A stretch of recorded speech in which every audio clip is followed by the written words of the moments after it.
Bilang tindera sa aming barangay, maghapon akong nakabantay sa pwesto ko.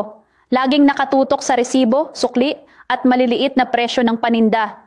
Kaya napansin ko, madalas akong nakikiskis ng mata dahil sa panlalabo at hapdi. Minsan pa nga, nahihirapan na akong makita ang maliit na sukli at kailangan ko pang magsalamin kahit dati naman hindi ko kailangan. Medyo nakakabahala kasi pakiramdam ko, lumalala na. Buti na lang, may kapitbahay akong nagkwento tungkol sa lutein gummies. Sabi niya, mabilis daw ang epekto at hindi mahirap inumin. Kaya sinubukan ko rin. At hindi ako nabigo.